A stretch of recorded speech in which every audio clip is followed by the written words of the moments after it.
Baik, berikut adalah tambahan dari mol dan stoikiometri. Coba kita lihat soal berikut. Jika ada massa relatif tiga unsur X, Y, dan Z ditentukan dengan mengacu kepada massa relatif oksigen AR sama dengan 16 sebagai senyawa-senyawa oksida. Ketika oksida tersebut berupa zat padat dan berdasarkan analisis unsur masing-masing yang memiliki molekul X2O, YO, dan Z2O3. Hasil analisis lebih lanjut menunjukkan massa X, Y, dan Z terhadap 1 gram oksigen adalah 13,48 gram, 4,09 gram, dan 1,12 gram. Ini telah diketahui bahwa massa masing-masing senyawa sudah diketahui, massa-massa komponennya dalam suatu senyawa ini sudah diketahui. X-nya berapa, Y-nya berapa, Z-nya berapa. Yang ditanya adalah berapa gram per molnya untuk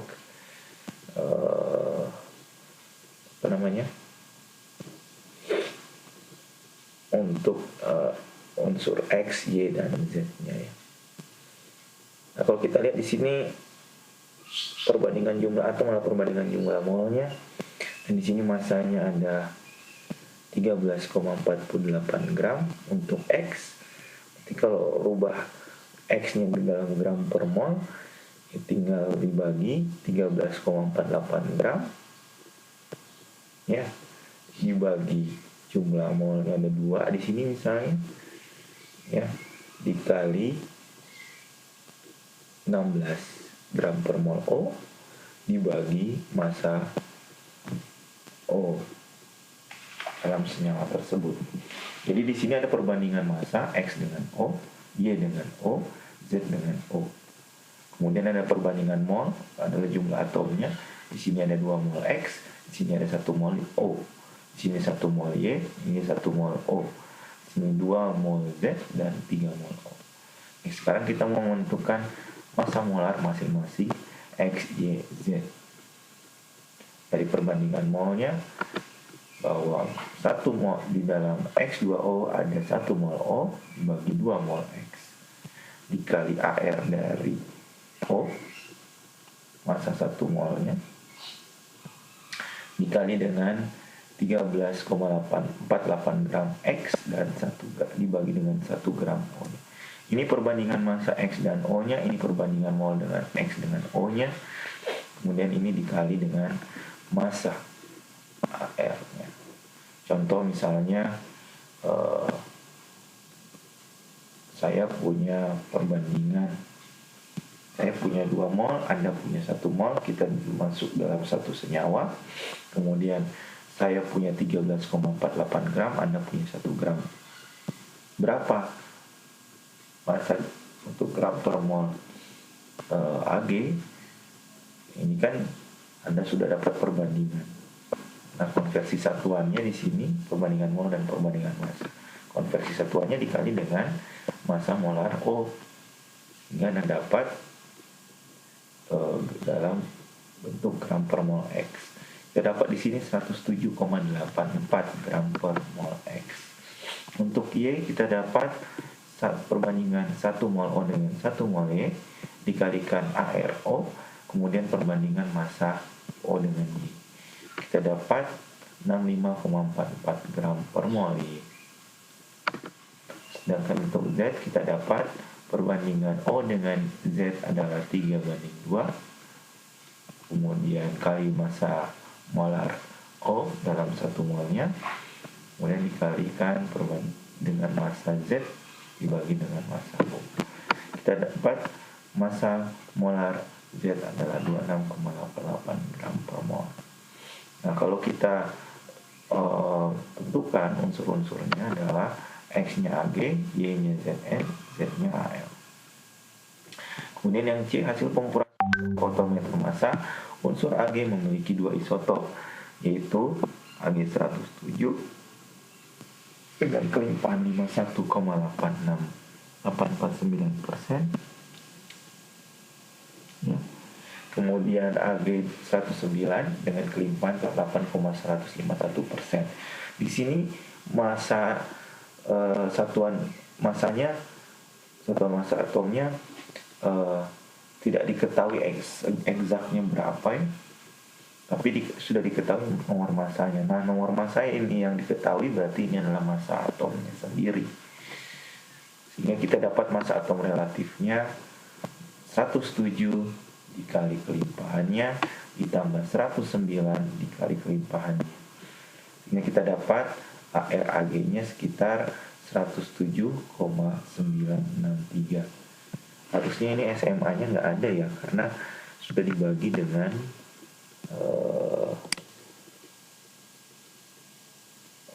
ini kan kalau relatif berarti sudah dibagi dengan massa atom relatif karbon. Ya, tapi Anda nanti dapatnya SMA kemudian dibagi dengan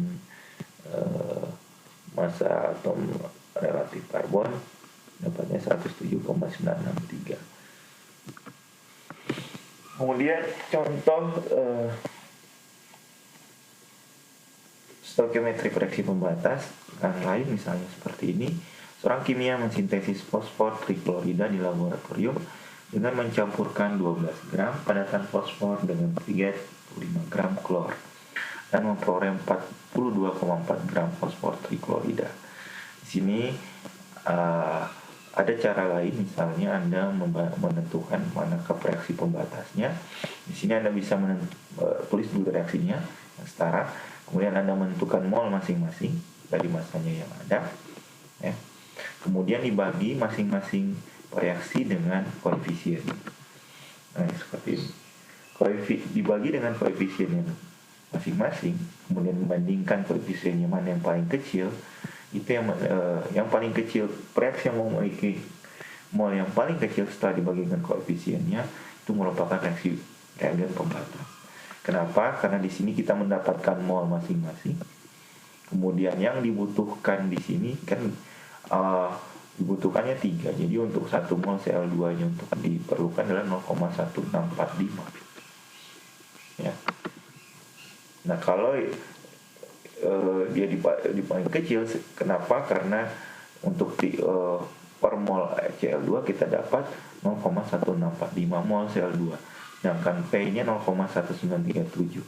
Artinya masih ada yang lebih kecil dari P kan untuk pemakaian molnya, sehingga mol P-nya akan bersisa dan mol Cl2-nya akan habis. Nah, ini salah satu cara kalau saya kemarin membandingkan mol yang di awal, mol yang bereaksi, atau massa yang di awal dan massa yang bereaksi. Kalau yang ini tinggal dibagi dengan koefisien masing-masing, kemudian bandingkan mana mol yang terkecil, mana yang mol yang terbesar. Yang terkecil adalah sebagai reaksi yang habis atau reagen pembatas. Dan yang besar adalah mol yang sisa, reaksi yang sisa ya.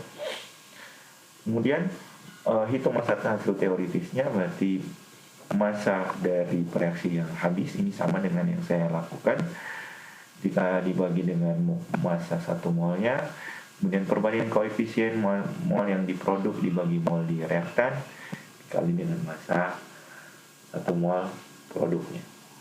Dapat massa teoritis, Anda diketahui di sini massa aktualnya 42,4 gram, Anda dapat hasilnya 93,8%. Bisa saja yang diketahui bukan yang diketahui bukan massa aktualnya, tapi diketahui adalah persen hasilnya. Ada di sana minta mencari massa teoritisnya, berarti kan tinggal dibagi ya, 42,2 gram dibagi dengan 93,8%, Anda dapat massa teoritisnya. Bisa juga nanti ditanya berapa massa P mol P yang dibutuhkan gitu ya. Tinggal perbandingan koefisien dengan reaksi yang koefisien dari yang reaksi yang ada. Ini contoh fosfor tribromida dan air bereaksi menghasilkan asam fosfat dan hidrogen bromida. Diketahui ada 0,5 mol fosfor, tribromida dan 2,0 mol air. Diperoleh 98,048 gram hidrogen bromida sebagai hasil nyatanya. Tentukan proses hasil reaksi ini. Ini didapatkan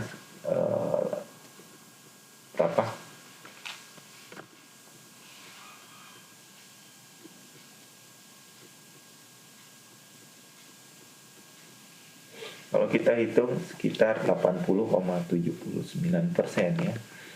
Nah, tulis reaksi dulu yang setaranya. Kemudian Anda membandingkan mana yang menjadi reaksi pembatas, bandingkan mol yang terkecil adalah PBr3. Kalau cara saya kemarin, Anda pakai mol salah satunya, kemudian bandingkan koefisien dengan mol reaksi yang satunya, Anda dapat mol reaksi yang bereaksi dengan PBr3 adalah 1,5 mol H2O. Awalnya ada 2 mol H2O yang bereaksi 1,5 mol H2O, berarti H2O-nya bersisa atau bereaksi berlebih, dan PBr3-nya bereaksi pembatas. Sama halnya dengan yang cara yang pertama. Anda mau melakukan dengan mula-mula bereaksi sisa juga lebih baik juga. Ya, jadi Anda tahu berapa yang sisa, berapa yang bereaksi, berapa yang mula-mula. Kemudian persen hasil mol yang habis dipakai untuk menjadi perbandingan mol yang di produk yang diketahui dari yang ditanyakan ya, 3 mol HBr per 1 mol PBr3, kemudian dikali massa 1 mol HBr. Nah, di sini dapat massa HBr teoritis, sehingga persen hasilnya Anda dapatkan 80,79%. Seperti itu. Kemudian ada stoikiometri untuk reaksi bertahap dan simultan. Sebelumnya ada juga stoikiometri gas ya. Kalau stoikiometri gas berarti produknya menghasilkan, reaksinya gas menghasilkan gas juga ya. Dan di sini biasanya mencari molnya, salah satunya biasanya diketahui tekanan, volume, sama gas dia tekanan, volume, temperatur, dan ya tetapan gas ya. PV sama dengan nRT. P adalah tekanan, V adalah volume, T ada temperatur dalam satuan. Tekanan satuannya atm, volume satuannya liter, temperatur satuannya Kelvin. Berarti kalau derajat Celcius ditambah 273 Kelvin. R sama dengan tetapan gas 0,082 liter atm per mol Kelvin ya. Kita lihat untuk reaksi bertahap. Di industri, produksi HNO3 asam nitrat dihasilkan dari amonia. Oksidasi NH3 terjadi secara proses bertahap. 3 tahap reaksi yang utama adalah sebagai berikut. NH3 tambah O2 menjadi NO, NO ditambah O2 menjadi NO2, NO2 tambah H2O menjadi HNO3 plus NO. Ya. Nah, kalau Anda lihat di sini, produk akhirnya adalah reaksi ketiga kan, HNO3. Dan NH3 di sini direaksikan dengan O2 menghasilkan NO. NO-nya di sini dipakai dan uap airnya. NO-nya dipakai lagi untuk reaksi kedua. Nah, tambah O2 menjadi 2NO2. NO2-nya dipakai lagi bereaksi dengan H2O untuk membentuk produk akhirnya adalah HNO3. Pertanyaan pertama di sini, berapa massa NH3 yang diperlukan untuk menghasilkan 1 ton asam nitrat? Asumsikan persentase perolehan persen hasilnya adalah 100% pada setiap reaksi. Nah, 2 hal yang Anda yang saya tekankan di sini. Produk akhirnya HNO3. Berapa massa yang diinginkan didapatkan 1 ton asam nitrat? Bagaimana mencari mol HNO3 dari reaksi akhirnya, reaksi ketiga? Dari mol NH3. Ada NH3 ada di sini. Anda lihat di sini. Setiap reaksi koefisiennya mewakili berapa jumlah mol yang dihasilkan terhadap suatu produk. Jadi kalau misalnya mol NH3 produk yang dihasilkan NO, di sini koefisiennya sama, berarti mol NH3 akan sama dengan mol NO. Saya misalkan NH3 ini adalah X mol atau X mol NH3 sama dengan X mol NO. Benar kan?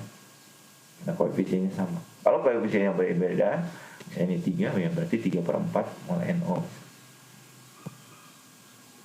3/4 X gitu ya. Kalau ini cari 3/4 X mol NH3 untuk cari mol NO-nya. Tapi kalau misalnya sama ya berarti mol NH3 sama dengan X mol NH3 sama dengan mol NO. Ya. Nah, kemudian mol NO ini dipakai untuk di sini. Misalnya taruhlah kita dapat 3 gram produk, 3 gram NO. Berarti 3 gram NO dipakai di sini kan. Jadi mol NO akan sama dengan mol NO sini. Ya. X mol NO dipakai di sini untuk menghasilkan NO2. Dalam reaksi E2, sistemnya menghasilkan 2 mol NO2. Koefisien NO dengan NO2 sama. Sehingga X mol NO sama dengan, jadi mol X mol NH3 sama dengan mol NO sama dengan mol NO2. Bisa saya bilang seperti itu. Oke. Mol NO2 akan sama dengan yang dipakai di sini. Misalnya 3 gram NO2 dipakai lagi untuk reaksi menghasilkan NO3. Jadi mol NO2 sama dengan mol NO sama dengan mol NH3. Ya. Berarti ini saya bisa sebutkan ilustrasinya atau asumsikan ini adalah mol NH3. Kenapa Pak? Ini sama. X mol NH3 sama dengan mol NO. Mol sama dengan mol NO2 sama dengan mol NO2 yang direaksikan dengan H2O menghasilkan NO3. Sehingga berapa mol NH3 untuk bereaksi dengan HNO3? Yaitu 2/3 kali mol NH3. Jadi untuk cari mol HNO3 adalah 2/3 kali mol NH3. Yang dimana mol NH3 ini sama dengan mol NO2 sama dengan mol NO. Seperti itu. Jadi kita bisa simpulkan cari mol HNO3 adalah 2/3 mol NH3. Berarti kalau cari mol NH3 ya 3/2-nya mol HNO3 kan ya. Nah di sini HNO3 kita bisa tahu molnya, masanya sudah diketahui 1 ton 10⁻⁶ gram ya. Kemudian dibagi dengan massa 1 mol. Anda dapat mol HNO3. Dari situ Anda dapat mol dari NH3 3/2-nya tadi ya. Ya. Kali mol HNO3 Anda dapat mol NH3 sebesar 2,38 kali 10⁻⁴ mol NH3. Kemudian mol NH3 dikali dengan MR-nya Anda dapat massa NH3 yang dibutuhkan untuk bereaksi untuk menghasilkan 1 ton HNO3, yaitu sebesar 0,4 ton NH3.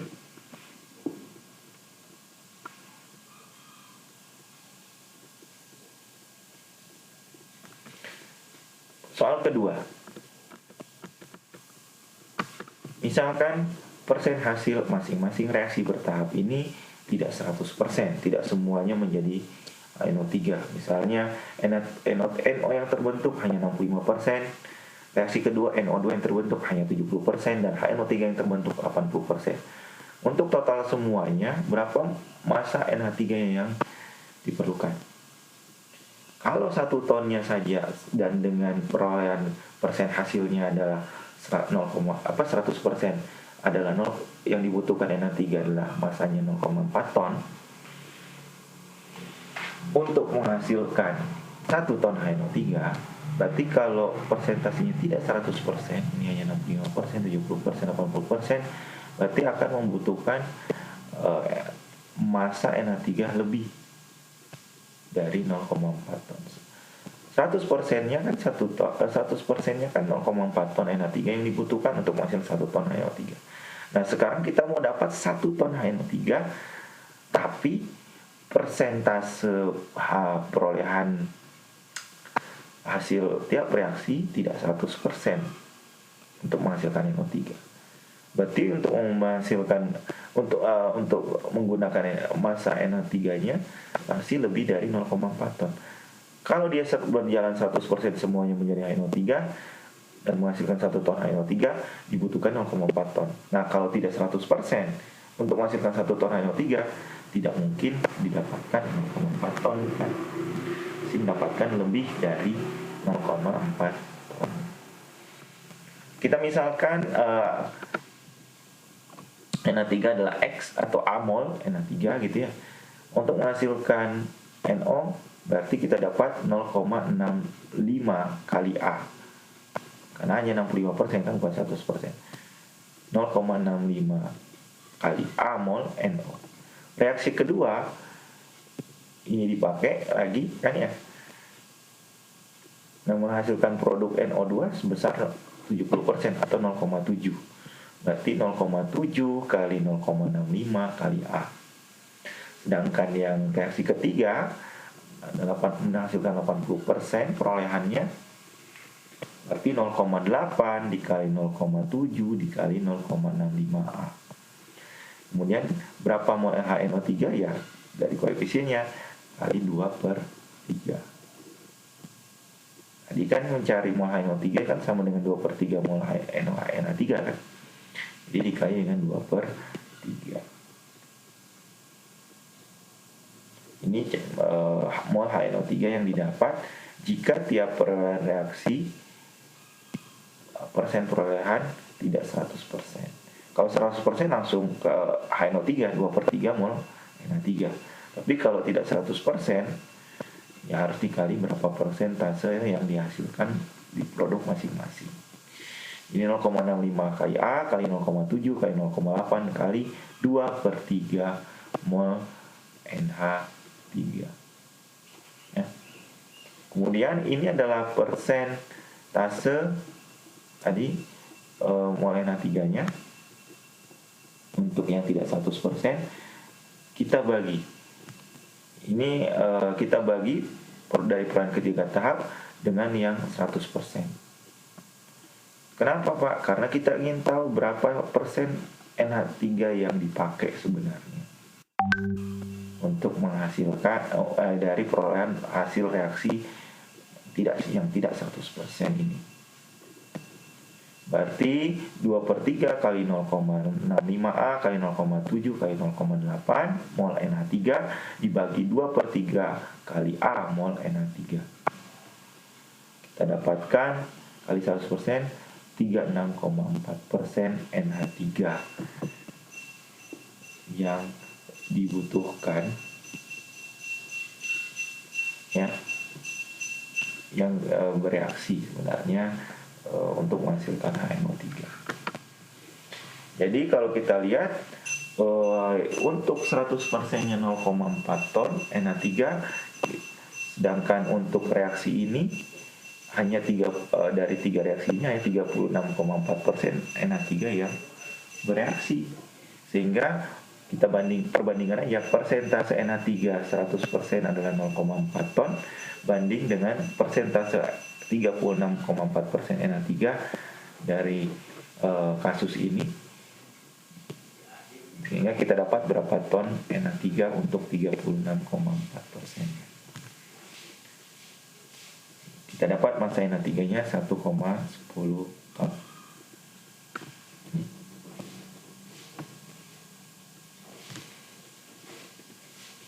Kemudian soal yang ketiga, jika persen perolehan masing-masing reaksi seperti pada pertanyaan B, berapakah massa HNO3 yang dihasilkan dari reaksi 1,5 ton HNH3 dengan O2 berlebih?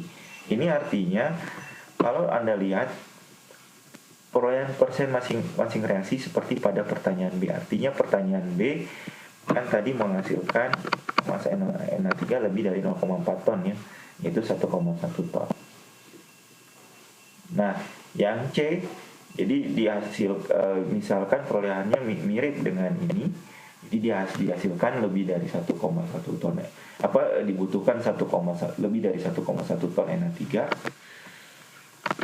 Berarti kita bisa langsung dapat jika 1,5 ton NH3 dengan O2 berlebih seperti NH3 sebagai reaksi pembatas, langsung saja kita kalikan dengan mol HNO3 koefisiennya.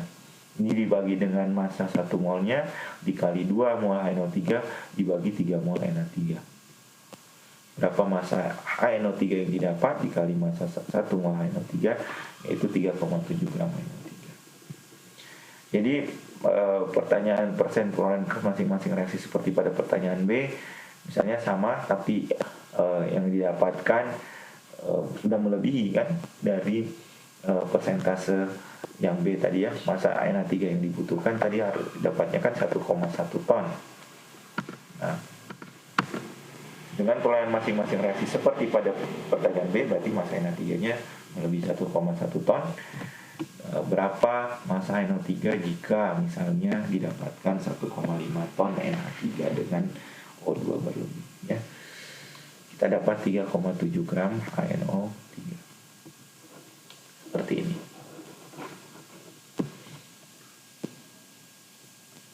Kemudian ragam stoikiometri lainnya adalah stoikiometri campuran, di mana di dalam suatu campuran memiliki kandungan tertentu, namun saat direaksikan dengan reaksi tertentu dia menghasilkan reaksi yang berbeda.